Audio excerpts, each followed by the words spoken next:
नमस्कार दोस्तों, आज इतिहास का विभाजन को समझना, राजनीति, स्मृति और अनुभव, पूरे प्रश्नों के उत्तर मिलेंगे। आज पहला क्वेश्चन देखते हैं अपन। 1940 23 मार्च 1940 को लाहौर अधिवेशन में मुस्लिम लीग ने एक प्रस्ताव प्रस्तुत किया जिसमें उपमहाद्वीप के मुस्लिम बहुल क्षेत्रों में सीमित स्वायत्तता की मांग की गई। इससे स्पष्ट है कि प्रस्ताव में कहीं भी विभाजन या पाकिस्तान का जिक्र नहीं था। प्रस्ताव में यह कहा गया कि भौगोलिक दृष्टि से सटी हुई इकाइयों को क्षेत्र रूप में चिन्हित किया जाए, जिन्हें बनाने में आवश्यकता अनुसार क्षेत्रों का फिर से ऐसा समायोजन किया जाए कि हिंदुस्तान के उत्तर पश्चिम और पूर्वी क्षेत्रों जैसे जिन भागों में मुसलमानों की संख्या अधिक है उन्हें इकट्ठा करके एक स्वतंत्र राज्य बना दिया जाए। इस प्रकार से क्वेश्चन बनता है। दूसरा क्वेश्चन देखिए।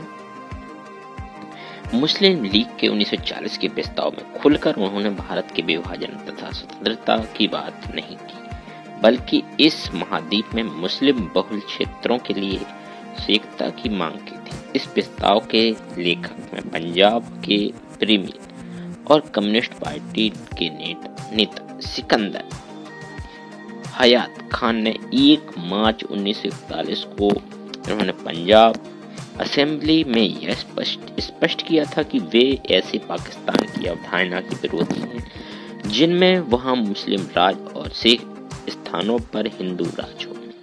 इस प्रस्ताव के केवल 7 वर्ष बाद ही ऐसा विभाजन हो गया, इसलिए कुछ लोगों को लगा कि देश का विभाजन बहुत अचानक हो गया। क्वेश्चन नंबर 3 दे सकते हैं। आम लोग विभाजन को केवल थोड़े समय के लिए एक कानून के रूप में देखते थे। उनका मानना था कि विभाजन स्थायी नहीं होगा, वे अपने घरों को वापस लौट आएंगे। उनका विश्वास था कि शताब्दियों में एक समाज में एक दूसरे के सुख दुख के साथी बनकर रहने वाले लोग एक दूसरे का खून बहाने पर उतारू नहीं होंगे। देश का विभाजन एक दूसरे के दिलों के विभाजन का कारण नहीं बनेगी। ऐसी स्थिति में समान होती ही फिर मिलजुल कर हम एक साथ एक समाज में रहेंगे। वास्तव में समान लोग चाहे वे हिंदू हो अथवा मुसलमान, धर्म के नाम पर एक दूसरे का सिर काटने के इच्छुक नहीं थे। अनेक नेता और स्वयं गांधी जी भी अंत तक विभाजन का ही विरोध करते रहे। क्वेश्चन नंबर 4 देख सकते हैं आप, उसको लिखिए। महात्मा गांधी जानते थे कि उनकी स्थिति बीहड़ में एक आवाज जैसी है, किंतु फिर भी विभाजन का विरोध करते थे।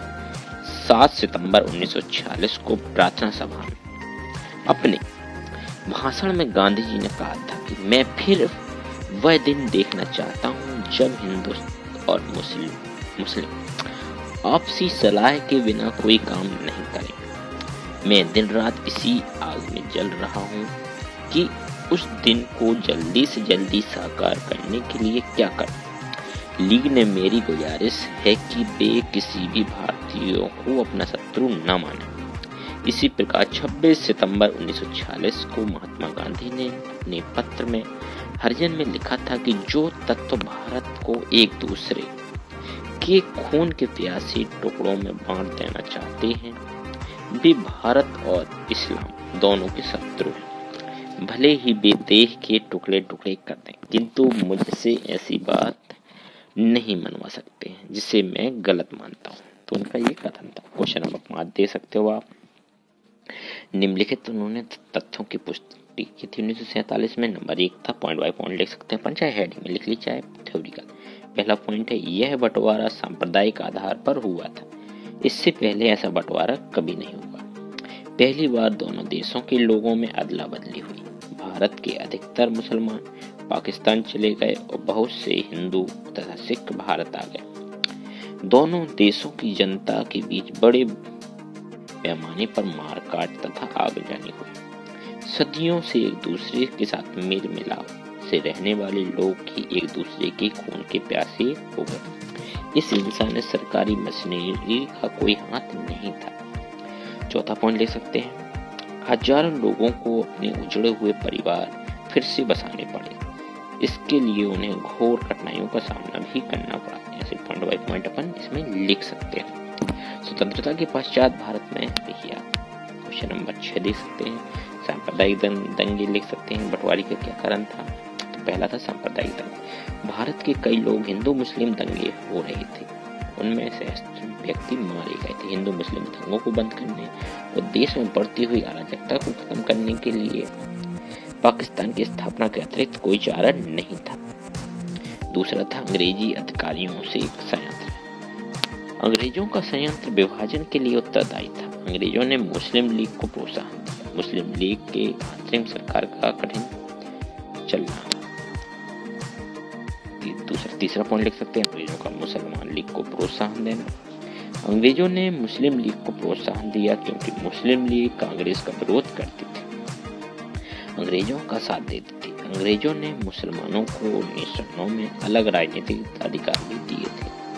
इसके अतिरिक्त 1940 में अगस्त योजना, क्रिप्स मिशन, कैबिनेट मिशन तथा 20 जनवरी 1947 को घोषणा में मुस्लिम लीग को प्रसन्न करने का प्रयास किया था। इससे जिन्ना ने अंग्रेजों की प्रेरणा से अपनी जीत पर अड़ा रहा था। चौथा पॉइंट लिख सकते हैं, कांग्रेस की त्रुटिपूर्ण नीति थी। इसमें कांग्रेस अधिक जो सदैव मुस्लिम लीग से समझौते के लिए उत्सुक रहती थी, इसके लीग का अनावश्यक महत्व बढ़ा थी और वह समझने लगी थी कांग्रेस उसके बिना भारत की संवैधानिक समस्या को हल नहीं कर सकती। कांग्रेस ने 1916 ईस्वी में लखनऊ पैक्ट में पहले मुस्लिम लीग की बहुत सी बातें मान ली थी। फिर वह सिंध को मुंबई से अलग करने के लिए सहमत हो गई थी।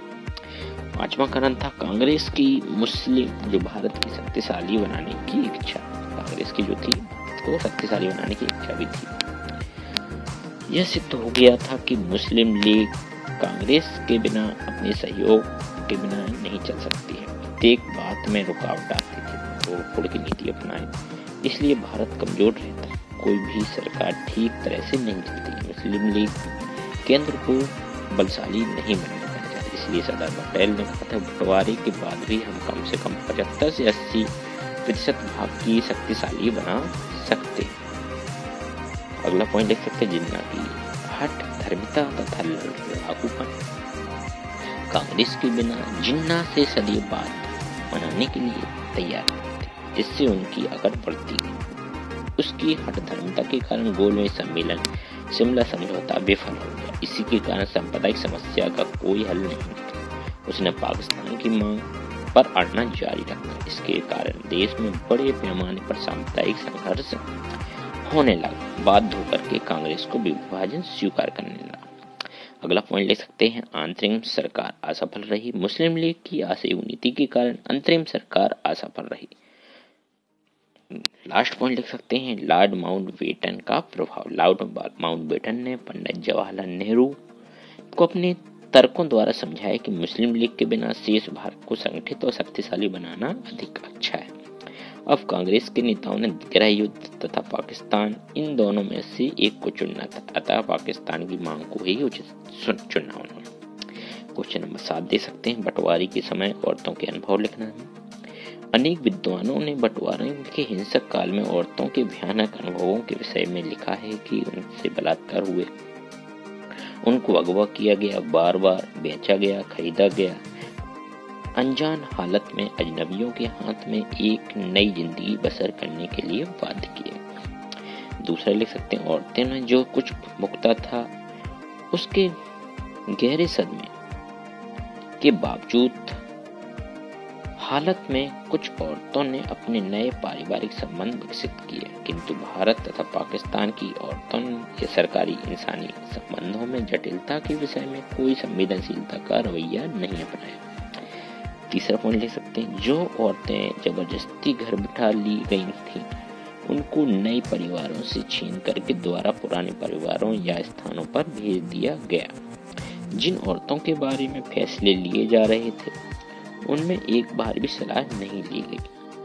अपनी जिंदगी के बारे में फैसला लेने के लिए भी अधिकार की एक बार सिर्फ नजरअंदाज कर दिया गया। क्वेश्चन नंबर 8 दे सकते हो, कांग्रेस विभाजन के विरुद्ध थी, किंतु मार्च 1947 में कांग्रेस हाईकमान ने पंजाब को मुस्लिम बहुल तथा सिंधु सिख बहुल 2 भागों में बांटने का प्रस्ताव को मंजूरी दे दी। कांग्रेस ने बंगाल संबंध में भी यही सिद्धांत अपनाने का सुझाव दिया था। अंकों के खेल में उलझना पंजाब के सिख और कांग्रेसी नेता यह नहीं मानने लगे कि अब विभाजन कड़वी सच्चाई बन चुका है, इसे टाला नहीं जा सकता। उन्हें लगता था कि वे अविभाज्य पंजाब में मुसलमानों से घिर जाएंगे और उन्हें मुस्लिम नेताओं की दया पर जीना पड़ेगा, इसलिए वे भी विभाजन के पक्ष में हो गए। पंजाब में भी भद्र लोग बंगाली हिंदुओं को, जो बर सत्ता को अपने हाथ में रखना चाहता था, वह सोचता था कि विभाजन होने से मुसलमानों के स्थायी गुलाम बनकर रह जाएंगे।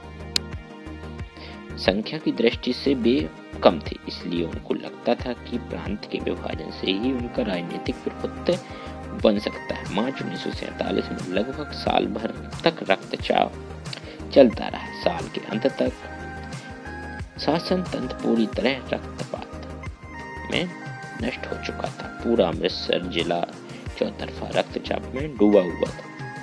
अंग्रेज अफसरों को भी नहीं सूझ रहा था कि हालत को कैसे संभाला जाए। भयभीत लोगों ने जब मदद की गुहार लगाई तो अंग्रेज अफसरों ने उनसे महात्मा गांधी, जवाहरलाल नेहरू, वल्लभ भाई पटेल, मोहम्मद अली जिन्ना की शरण में जाने को कहा।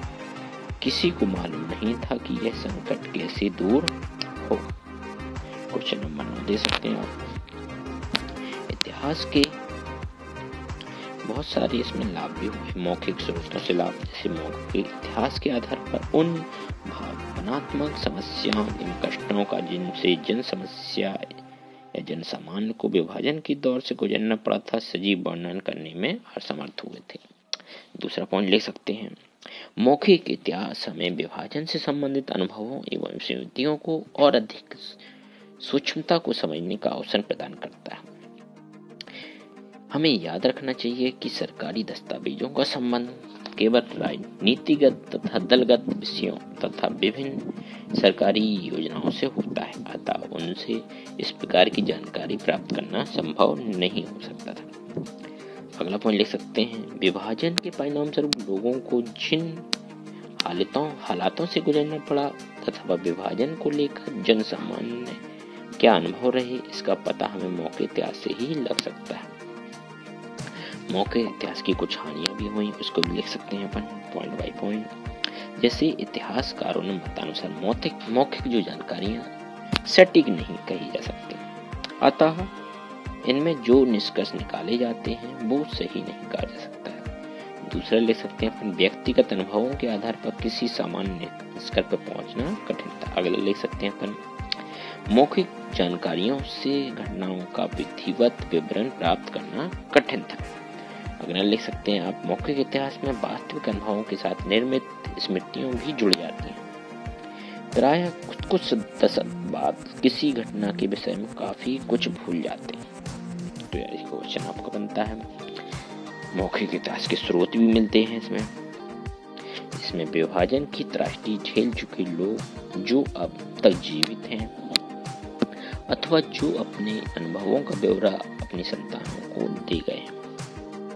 दूसरा है, विभाजन के समय ध्वस्त हुए अथवा जला दिए गए भवनों की मूक अवशेष स्रोत हैं आज भी। मानवतावादी स्वयं सेवकों के अनुभव भी स्रोत थे। शरणार्थियों के रूप में भारत से पाकिस्तान गए, पाकिस्तान से भारत आए लोगों की आपत्ति, ये सब स्रोत थे। मौखिक इतिहास की पद्धतियां विभाजन के विषय में हमारी समझ को विस्तार प्रदान करने में सहायता होती है। मौखिक इतिहास का संबंध केवल सतही विषयों से नहीं, विभाजन से संबंधित मौखिक बयानों को ना तो अविश्वसनीय कहा जा सकता है और ना ही महत्वहीन। मौखिक विवरणों और बयानों को देख सकते हैं। क्वेश्चन नंबर 10 देख लीजिए, चित्र दिया गया भारत का, इसको नोट कर लीजिए। दूसरा है दक्षिण एशिया का पूरा चित्र। क्वेश्चन नंबर 11 देख लें, दिया गया है, उसको हल कर लीजिए आप। नोट कर लीजिए। क्वेश्चन 11 है, देखिए आप, गोपाल दास ने निरंकारी, सत्य देवी निरंकारी, पूरा क्वेश्चन बनता है, इसको नोट कर लीजिए आप। बड़े क्वेश्चन से एक है, इसको नोट कर लीजिए। क्वेश्चन नंबर 11 आते हैं पहले क्वेश्चन, मुस्लिम लीग। मुस्लिम लीग में पृथकता की भावना कैसे बनती, यह देख चुके हैं, किंतु भारत के अंदर एक पृथक मुस्लिम लीग की मांग सबसे पहले मोहम्मद इकबाल ने उठाई थी 1930 ईस्वी में। वो भी इलाहाबाद में लीग अधिवेशन में अध्यक्षीय भाषण में कहा था। उन्होंने कहा था कि मैं चाहूंगा कि पंजाब, उत्तर पश्चिमी सीमा प्रांत, सिंध व बलूचिस्तान को मिलाकर एक राज्य बनाया जाए। स्वराज्य ब्रिटिश साम्राज्य के अंतर्गत हो और चाहे ब्रिटिश साम्राज्य के बाहर। मुझे ऐसा लगता है कि मुसलमानों की, कम से कम उत्तर पश्चिमी भारत के मुसलमानों की भव्यता यही रहेगी, एक एकीकृत उत्तर पश्चिमी भारतीय मुस्लिम राज्य की स्थापना की जाए। इकबाल के उत्कथन से ऐसे एकीकृत मुस्लिम राज्य की संकल्प आवश्यकता निहित है जो स्वयं स्वेच्छा, जिसका शासन इस्लामी सिद्धांतों के अनुसार चलेगा। किंतु ऐसा प्रतीत नहीं होता है कि वे केवल पूर्णतः पृथक मुस्लिम राज्य की मांग कर रहे थे। तो आप नोट कर सकते हो, पूरा दिया गया। कांग्रेस प्रारंभ से ही भारतीय राष्ट्र और भारतीय एकता के आदर्शों का समर्थन करती आई, उसके लिए संघर्ष किया है। अतः प्रस्ताव को जोरदार शब्दों में आलोचना की गई। शीघ्र ही उक्त प्रस्ताव के स्वतंत्र और प्रभुत्व संपन्न पाकिस्तान के नारे के रूप में लिया गया और उसके आधार पर मुस्लिम जनता के सांप्रदायिक उन्माद को भड़काना सरल हो गया। जहां तक ब्रिटिश सरकार का संबंध था, वह तो वस्तुतः इस प्रस्ताव के पीछे ही थी। शीघ्र ही गवर्नर जनरल ने उक्त प्रस्ताव में स्पष्ट कर दिया कि सरकार ऐसी किसी शासकीय योजना को स्वीकार नहीं करेगी। क्वेश्चन नंबर 2 दे सकते हैं आप। 16 अप्रैल 1946 के दिन मुस्लिम लीग ने एक ऐसे कार्य की शुरुआत की जिसका ब्रिटिश काल के इतिहास में दूसरा उदाहरण नहीं था। उसने वस्तुतः इतिहास ही बदल दिया। उस समय तक क्षीण आशा बनी हुई थी, शायद विभाजन टल जाए, किंतु अंत में जिस देश ने हिंसा के बल पर संसार को सबसे शक्तिशाली साम्राज्य को चुनौती दी थी, उनको अपने ही लोगों की सांप्रदायिक हिंसा के सामने समर्पण करना पड़ा। 16 अगस्त को प्रत्यक्ष कार्रवाई दिवस मनाया गया। उस दिन बंगाल में मुस्लिम लीग मंत्रिमंडल ने छुट्टी घोषित कर दी। कलकत्ता के मैदान में विशाल प्रदर्शन हुआ जिसमें प्रधानमंत्री सुहरावर्दी के आश्वासन दिया कि सेना अथवा पुलिस कार्रवाई में हस्तक्षेप नहीं करेगी। फलस्वरूप अभूतपूर्व पैमाने पर सांप्रदायिक दंगे शुरू हो गए। मुस्लिम लीग के समर्थकों ने सुसंगठित रूप में हिंदुओं के खिलाफ हत्या, लूट, आगजनी और बलात्कार का अभियान प्रारंभ कर दिया। बदले में हिंदुओं और मुस्लिम सिखों ने भी वही किया। प्रधानमंत्री ने खुलकर अपने संप्रदाय वालों को प्रोत्साहन दिया। इसी गवर्नर ने भी दंगों को दबाने के लिए कुछ नहीं किया। लगभग 5000 व्यक्ति मारे गए और 15,000 लोग घायल हुए। 1 लाख बेघर हो गए। उस समय के सभी जानकार व्यक्तियों ने प्रधानमंत्री सुहरावर्दी को ही दोषी ठहराया। क्वेश्चन नंबर 3 दे सकते हो आप। लॉर्ड माउंटबेटन 24 मार्च 1947 ईस्वी को पद ग्रहण किया था। उनको एक निश्चित अवधि के भीतर समस्या का समाधान करने के लिए विस्तृत शक्तियां देकर के भेजा गया था। उससे कहा गया था कि वह कैबिनेट मिशन योजना के आधार पर समस्या का समाधान ढूंढने का प्रयास करे, किंतु यदि यह संभव न हो सके तो बताए कि जून 1948 ईस्वी तक सत्ता हस्तांतरित करने के लिए क्या उपाय किए जाए। उसने आते ही विभिन्न दलों के नेताओं से बातचीत की। शीघ्र ही वह इस निष्कर्ष पर पहुंच गया कि देश का सांप्रदायिक आधार पर विभाजन करना अनिवार्य है, किंतु कांग्रेस को इसके लिए राजी कर लेना कठिन काम था। अंत में उसे सफलता मिली। सबसे पहले वल्लभ भाई पटेल को समझाया। फिर नेहरू जी को, फिर गांधी जी को उसने मना लिया। मौलाना अब्दुल कलाम आजाद ने लिखा है कि पटेल अंतरिम सरकार के अनुभव के आधार पर निष्कर्ष पर पहुंच गए थे कि लीग के साथ काम करना असंभव होगा और इसलिए विभाजन की व्यवस्था एकमात्र साधन होगी।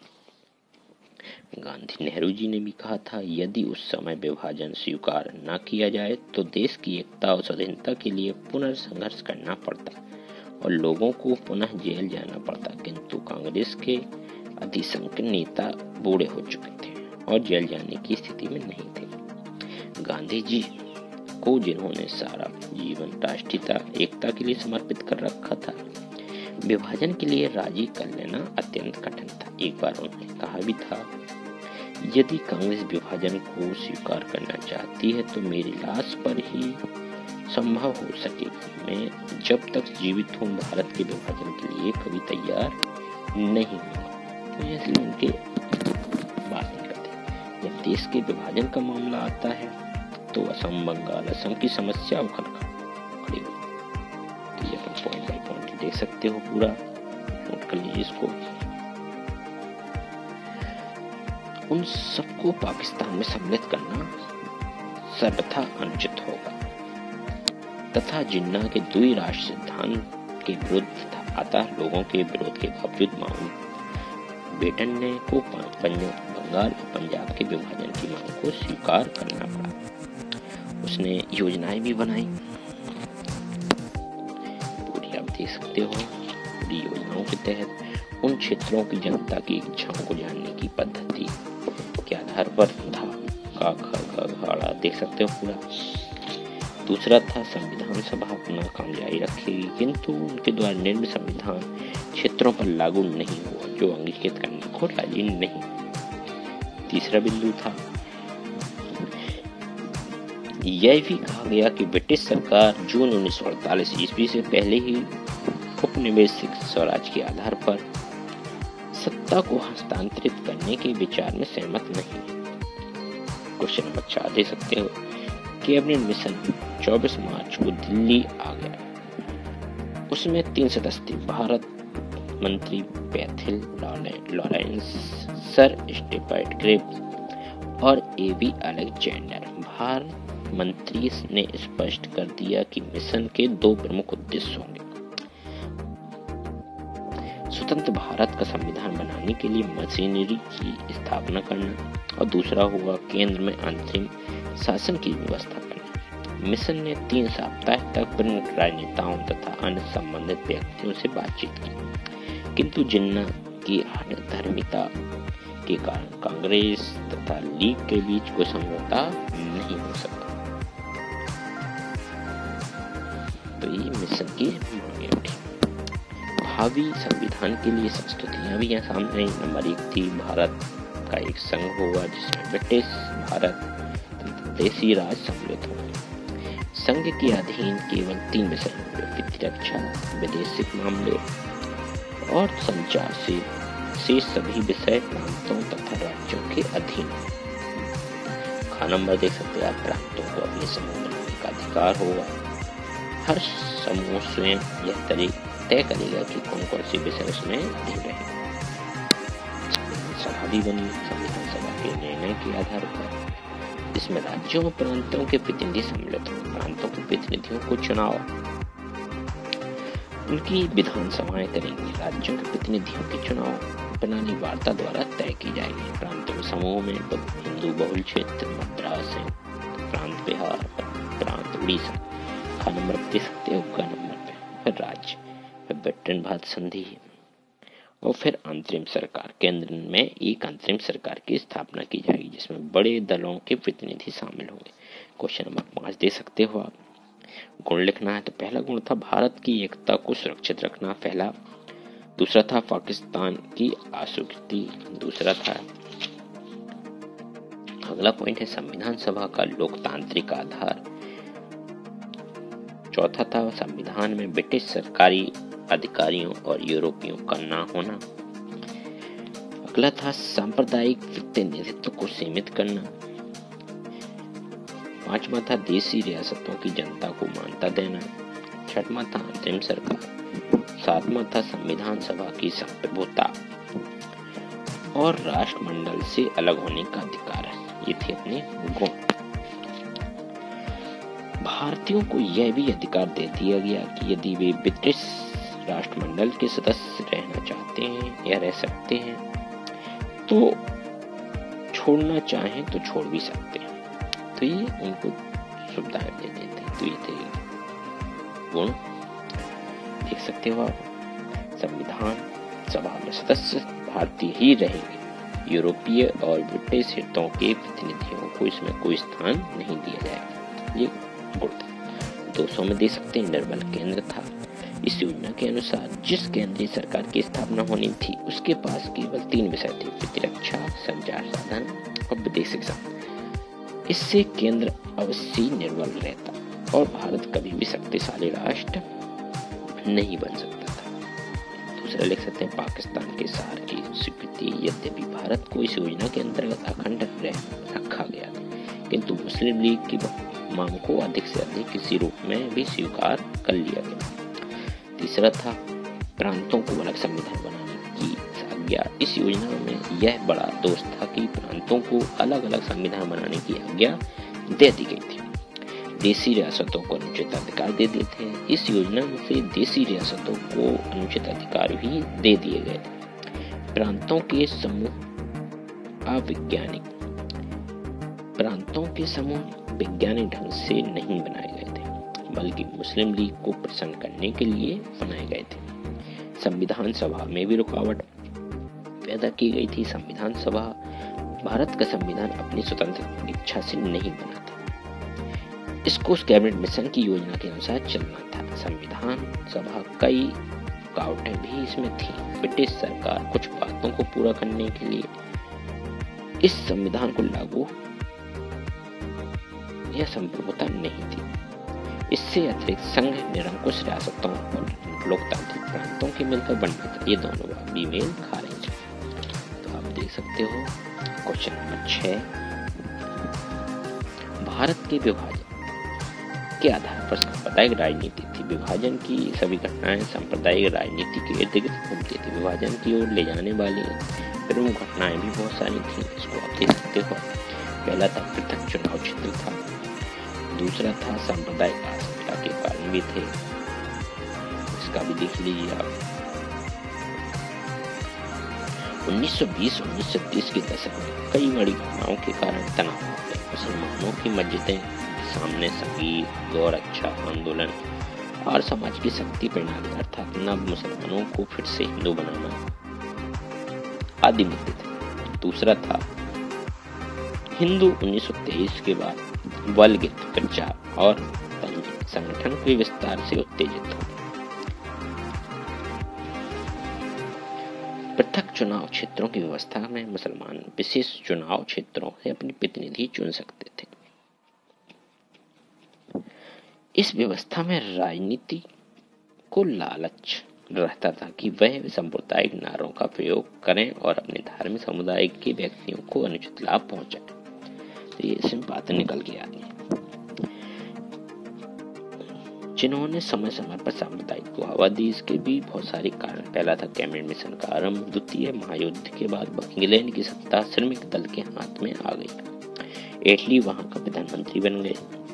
वह भारत को स्वतंत्र करने के पक्ष में था। उसकी घोषणा के अनुसार भारत की समस्या का समाधान करने के लिए मंत्रियों का एक मिशन 12 मार्च 1946 को भारत आया। इस मिशन ने भारत में अनेक राजनीतिक नेताओं से बातचीत की। इस मिशन में यह सिफारिश की गई कि भारत में संघीय सरकार की व्यवस्था की जाए। सांप्रदायिक झगड़े भी इसमें शामिल थे। संविधान सभा ने 1946 में चुनाव हुआ। कांग्रेस को भारी बहुमत प्राप्त हुआ। ईर्ष्या के कारण मुसलमान लीग ने अंतरिम सरकार में शामिल होने से मना कर दिया। तीसरा दे सकते हैं अंतरिम सरकार की असफलता 1946 में बनी। अंतरिम सरकार में कांग्रेस और मुस्लिम लीग को साथ साथ कार्य करने का अवसर मिला, परंतु लीग ने प्रत्येक कार्य में कोई न कोई रुकावट पैदा की। इंग्लैंड द्वारा भारत छोड़ने की घोषणा 20 फरवरी 1947 को इंग्लैंड के प्रधानमंत्री एटली ने जून 1948 ईस्वी तक भारत को छोड़ने की घोषणा कर दी थी। क्वेश्चन देख सकते हो आप। क्वेश्चन नंबर चौथा नोट कर लीजिए, पूरा उत्तर दिया गया है। चौथा देख लीजिए, ये आपका 5वां क्वेश्चन रहा। क्वेश्चन नंबर 4 ये 5वां रहा। प्रांतीय संसदों के गठन के लिए 1937 में पहली बार चुनाव कराए गए थे। इसको भी आप नोट कर लीजिए। मौलाना आजाद ने 1937 में यह सवाल उठाया था कि कांग्रेस के सदस्यों को लीग में शामिल होने की छूट तो नहीं है, लेकिन हिंदू महासभा में शामिल होने से नहीं रोका जाता। क्वेश्चन नंबर 6 दे सकते हैं। पाकिस्तान की स्थापना की मांग धीरे धीरे ठोस रूप ले रही थी। 23 मार्च 1940 को मुस्लिम लीग ने उपमहाद्वीप में मुस्लिम बहुल इलाकों में सीमा स्वीकृता की मांग करते हुए प्रस्ताव पेश कर दिया। क्वेश्चन नंबर 7 दे सकते हैं। भारत में देश के विभाजन की एक महान दुर्घटना माना जाता है। इस अंग्रेजों ने नीति बांटो और राज्य करो तथा मुस्लिम लीग की सांप्रदायिक और तथा के आदर्श एक स्वाभाविक परिणाम माना जाता है। क्वेश्चन नंबर 8 दे सकते हैं।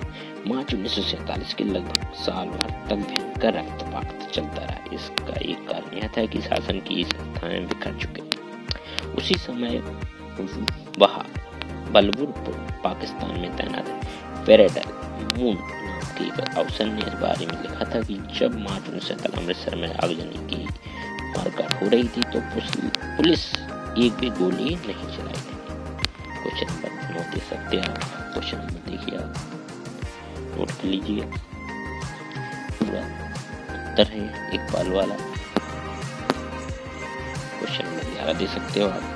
भारत विभाजन से जुड़ी हिंसा और बर्बरता ने आजादी की खुशी को धूमिल कर दिया। विभाजन से अनेक अप्रत्याशित परिवर्तन आए। इसमें लाखों जान गई, अकाल्पनिक संहार हुआ, हिंसा का विस्थापन हुआ। ऐसा उदाहरण